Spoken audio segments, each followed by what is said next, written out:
6 of those passengers have been pronounced dead. More than 140 are said to be injured. We're bringing in Deborah Hersman. She's the CEO of the National Safety Council, and more importantly, in the context of this conversation, the former chairman of the NTSB. Deborah, what are investigators doing right now to get to the bottom of this derailment?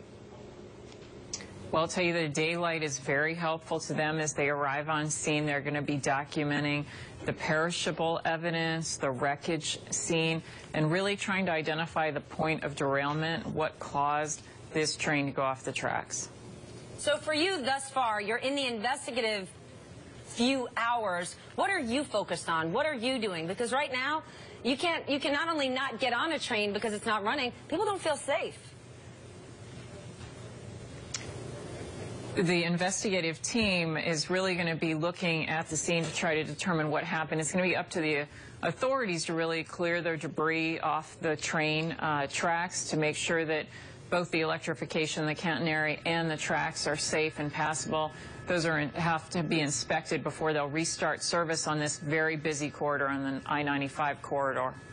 Deborah, we don't know yet what caused this accident. Clearly, that's what investigators are trying to determine. But we need to start talking about some what-ifs. What if the cause of this accident was similar to that of the last Amtrak accident, the last major one in this corridor north of New York City in the Bronx? What if it's human error?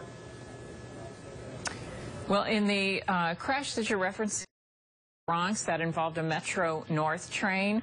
Pardon me, you're right, yes. In that derailment, there was identification of an overspeed event and a fatigued operator. And so clearly when they're looking at the cause of a crash or a derailment, they're going to be looking not just at the human, but also at the equipment and the environment. And so they will be looking very closely about how that operator was handling the train, but they'll also look at the track, and they're going to look at any reports of rough ride, any trains that had gone through there earlier that might have had some track problem.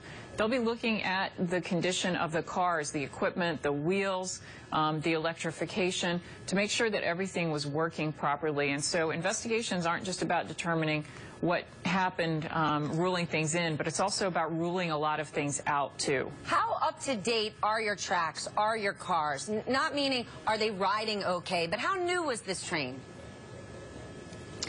Well, the cars and the engines, Amtrak has responsibility for all of those. It's been reported that this engine was about a year old. The tracks also are Amtrak's responsibility in the Northeast Corridor. That's not the case in all of the rest of the country. They actually ride on other railroads' tracks, but in the Northeast Corridor, they own that section of track, and so they're responsible for maintaining it. Railroads are an incredibly capital-intensive industry. They require huge investments just to keep the plant in good operating condition. And so, of course, that is going to be something that everybody will look very closely at during this investigation. Deborah, I want to thank you very much for spending some time with us here on Bloomberg Television this morning. Deborah Hersman, President and CEO of the National Safety Council, former chairman of the NTSB, which is investigating this terrible tragedy. And that is the point. It is a tragedy, and we do need to get to the bottom of it, and we need to hear from